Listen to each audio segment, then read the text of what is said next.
Good afternoon, conference participants. First, I want to start with a question to audience. Is there any two persons in audience who know each other for 40 years? Each other, you know each other for 40 years? Edgars and Ilze?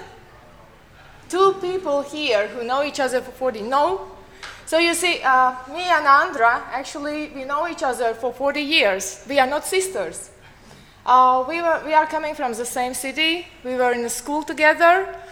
She was excellent in orienteering and cross-country skiing.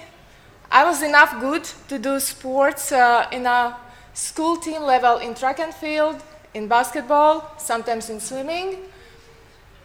Look at us today. We are both professors at the Latvian Academy of Sport Education, sitting here on the stage of Baltic Sport Science Conference. Aren't we a good example of impact of childhood physical activity on the future of professional career? Yes, I think we are.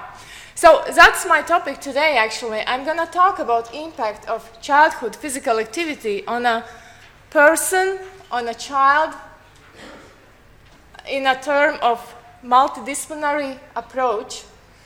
Myself, I'm a physiotherapist, and also I'm coach in track and field, and also my background is in physical education. I don't know which part of me has been more influential when I worked with kids, when I was a physiotherapist, and now I'm more involved in adapted physical activity area.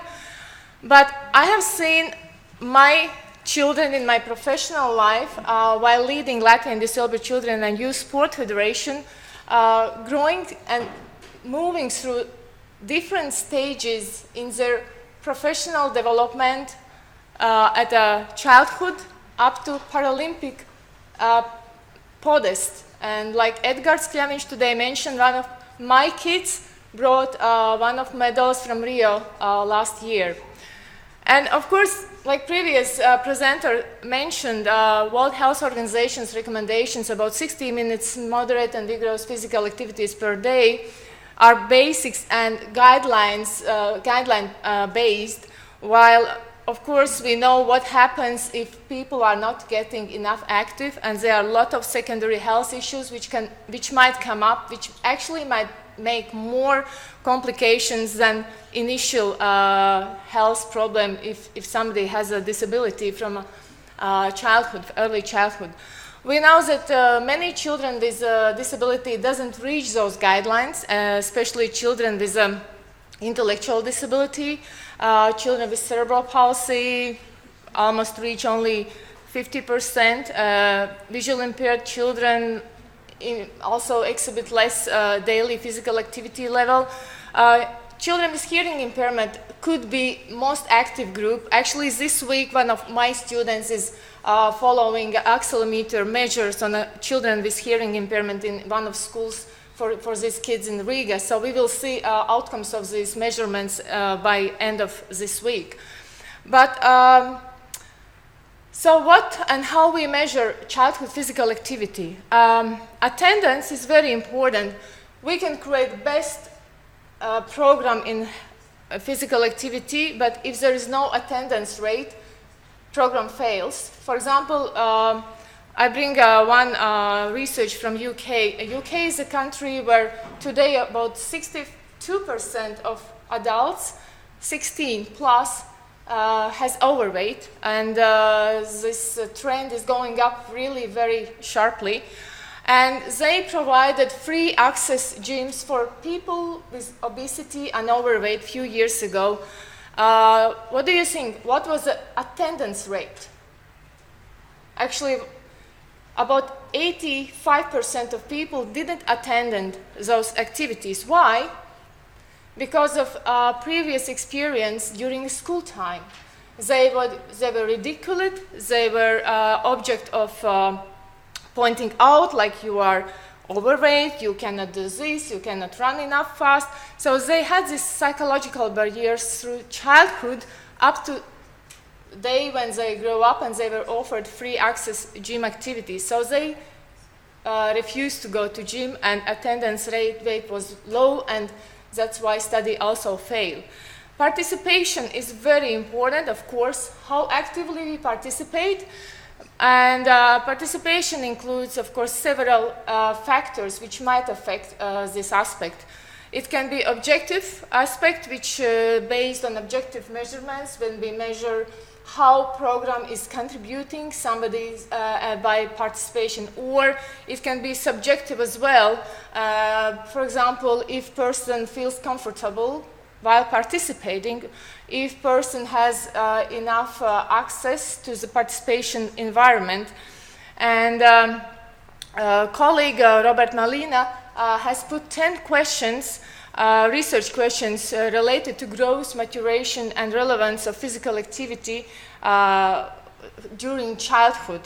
So what is amount of time and type of physical activity which is really beneficial and contributing child growth and maturation? When we measure physical activity, even we say it's multidisciplinary aspect or multidisciplinary area, still most of research focusing on unidimensional variables like measuring fitness, measuring speed, measuring strength, measuring balance. While what does it give us about growth and maturation according to these data? Whether these data will contribute in the future growth and maturation of children. Psychosocial aspect is very challenging to address because then we have to look at several variables in the same study, and it's very challenging to put at the same on the same page like personal environment interaction variables, and at the same time also measure participation, exploration, engagement, and social interactions on overall development. So there is really place for longitudinal studies, I think. And we were fortunate to get a grant 3 years ago to measure social and health factors affecting children with disability participation in physical activities in daily life. Again, we were kind of restricted regarding getting measurements to see those participation aspects from psychosocial point of view. So we went through traditional research approach, and we looked at the measurement instruments through international classification of functionality variables and body functions, where we can select different measurement instruments to measure fitness, movement skills, psychological skills, cognitive skills. Participation, of course, there are a bunch of research instruments to measure this aspect, health-related activities like surveys, observations, feedback, qualitative study tools, school-based activities, what is the frequency of physical education classes in schools, community participation, what is the access of sport clubs, sports schools and community for children, family, individual activities. What is most challenging? It is personal environmental factors, subjective, so how child feels while participating in physical activity, whether he feels engaged, affiliated, whether he feels positive attention, positive interaction with other children, with a coach or with a teacher. Also, objective factors which are related to personal environment, where assistive technologies nowadays come in and to help us with accelerometer measures. But again, there are challenges when we are talking about accelerometer measures for children. So it's very challenging to look at the same person at the same environment while we need to get measurements from a different aspect. So this is challenge still how to use psychosocial model when we address participation of physical activity for children, especially with some health issues. So what regular physical activity is essential to support normal growth and maturation? Who knows? Everybody is individual, like previous presenters mentioned. We cannot really recommend everybody to be in a moderate and vigorous activity 60 minutes per day. Can you imagine child with hemiplegia or with spastic diplegia being as much active as the able-bodied kid? Of course, we have to take in account those individual unique aspects. More important is also how these activities impact children's growth, maturation, and academic or intellectual or cognitive performance. And physical activity, physical fitness, of course, impacts health, and at the end also we can see what is the impact in the academic performance of these children in school. However, there are unfortunately not so many studies looking at these variables, especially regarding children with disability. This year, our Portuguese colleagues published this article about association between physical education, school-based physical activity, and academic performance, where they collected publications which were addressing issues of participation in physical activities in the school environment and academic outcome. And out of 12 publications, they found that in 8 publications there were association, while in one there were not really association mentioned or found, and there were 4 studies with not really clearly defined association. There were studies where there were both, like no clearly defined, and there was association, for example, between genders. For example, in Sweden, there was I selected 3 publications which indicated strong significance or strong quality. So in Sweden, there was a study for 5th grade students. 408 children were involved, and outcome was positive, that they had additional physical activity sessions, while not based on sport activities, but more to encourage children to be active, to be friendly, in a friendly environment, and these type of activities were improving academical performance.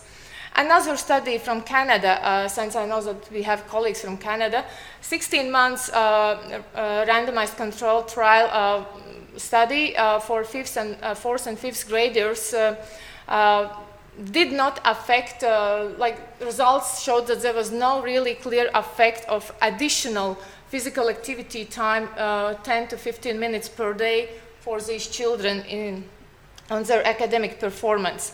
And another longitudinal study, 5 years follow-up in the United States, where children were involved from kindergarten to 5th grade, a very large number of participants, not for example, regarding United States, but in this study, girls with the highest exposure to physical education, 70 to 300 minutes per week, exhibited a small academic performance benefit for mathematics and reading, while there was no association observed for boys in the same sample.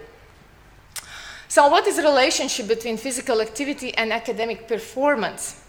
Regarding children with disability, as I mentioned, there is no really much studies done, so there's way to go for us as researchers. But we know that physical exercise has a positive association with cognitive functions, since it strongly affects brain structure and neuroplasticity, especially if we, for example, consider children with cerebral palsy. Endurance training can not only enhance cardiorespiratory fitness, but also increase cerebral flow, cerebral structure, and brain-derived neurotropic factors which relate to cognitive performance. So these outcomes were measured by well-known, probably you know these 3 types of tests. Trooper test, where you have to list colors according to name, but not according to the color, which is really challenging. This is the Wisconsin card sorting test, where again you have to follow particular structure and rules while performing this test. And last one is a metacognition test, which is a London Tower test. So these tests were mostly used in studies finding results and improves in metacognition and executive behavior, also for children with disability. So studies provide evidence that physical activity, exercise, physical fitness, motor proficiency, physical education and sport are positively correlated with academic performance, but not as much and enough study done for children with disability. For example, also a colleague from Taiwan, they did this study about table tennis exercise, which have clinical relevance in motor skills and executive function of children with ADHD. Most frequent school environment-related outcomes are for children with disability are considering social aspects. For example, social interactions. Again, colleagues from Taiwan, they assessed social interactions during peer tutoring intervention in aquatic sessions, where they found that trained peer tutors, which were actually at that study siblings, were contributing social interactions between children with and without disability. Also myself, I have done a couple of studies on peer tutor intervention and how children without disability could contribute also participation and involvement of children with disability in physical activities. Open skill exercise, table tennis, soccer have been used to improve visuospatial attention in children with developmental coordination disorder. Like I mentioned my examples of my previous studies on children with disability inclusion in regular physical activities by support of peer tutors, trained peer tutors. And you can see these numbers. Sorry for that corner, you have to follow yourself. So the most important for me was these two numbers. In a baseline, as you can see, for children with severe multiple disabilities, there was almost no or very little interaction with other peers. Because if you train peers, like peer tutors, and you train children how to help other kids in a class, of course they will do the job. And it's not surprising that these numbers increased from 11.2 to 36.9 or 3.2 to 11.9. Well, for me, most important was how these small group interactions will impact a larger group and other kids which were not trained in how to be a peer tutor. And it means that other children just spontaneously wanted to be involved in peer interactions and join groups of peer tutors and children with disability. Also, the same interventions increased participation of children with severe and multiple disabilities and mild disabilities. That means that actually children can be a very contributing factor for children with disability to participate in inclusive setting in physical activities. So what is energy cost of movement in children with and without disability? Again, like I mentioned, intensity, also capacity, capability of performing physical activity is very individual among each child, and there can be, they can be affected by individual constraints like diagnosis, physical conditions, range of motion, body mass index, and etc. Task constraints, of course, like if you do it in a gym or you do it in a field outside where surface is not as even as in a gym. Environmental constraints as well, like non-task specific physical or social environment, also space, temperature, different aspects which might impact energy cost of movement. But of course, traditionally, we know that energy has been measured during activity by recording the oxygen uptake with a metabolic system. But we know that for kids to use face masks is not always the best golden standard.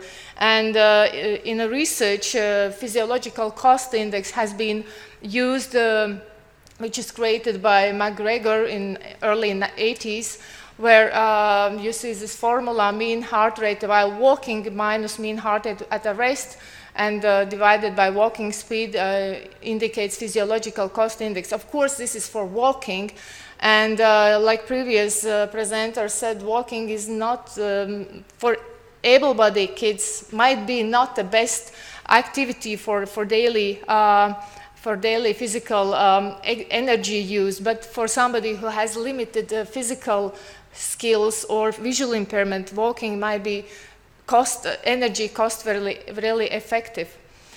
So if we look today's technologies, of course, they are great help to monitor, to assess daily physical activities. And we use Fitbits, we use the actigraphs and different smart watches. But what about kids? If you put actigraph, like this week we have kids with hearing impairment walking with an actigraph. What actigraph gives to kid while he is wearing this actigraph? Nothing. It's just something on your hip, and you cannot really tell whether you are doing okay or you are not doing okay.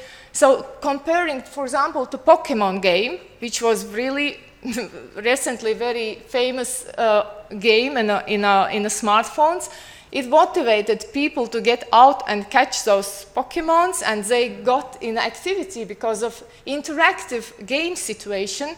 So, of course, nowadays, it's very important for children, especially, to motivate them to be active through interactive applications. And in our Norwegian study, we had an idea to create a prototype of a smartwatch which would give immediate feedback for a child in understandable way how well you are doing in your physical activity level. And of course, first we had the crazy ideas, like we should have a Batman hand, or we should have a, like, for girls, a nice princess glove, or because it should be, of course, attractive also for children, but at the same time, of course, it should be valid and it should give objective data for us as a researchers, and also understandable data for a child.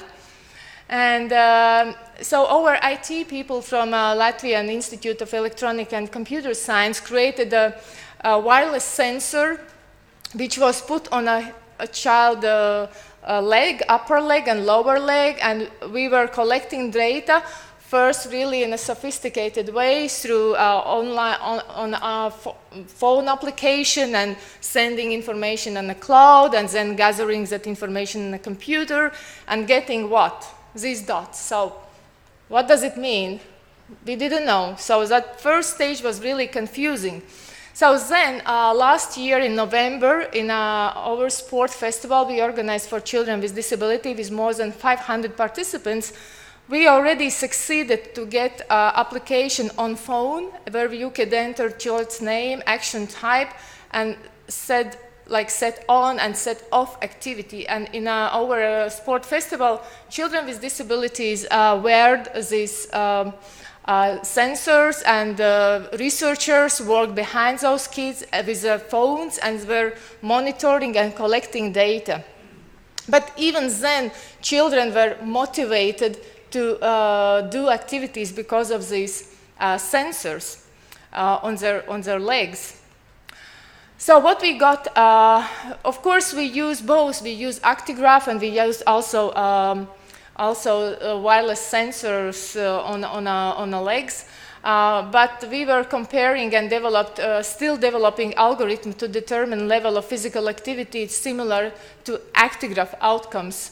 And what we have got now, for example, from this graph, we can find that this child was performing light activity 1.5 to 3 METs during few minutes, as you can see, minutes in the bottom scale.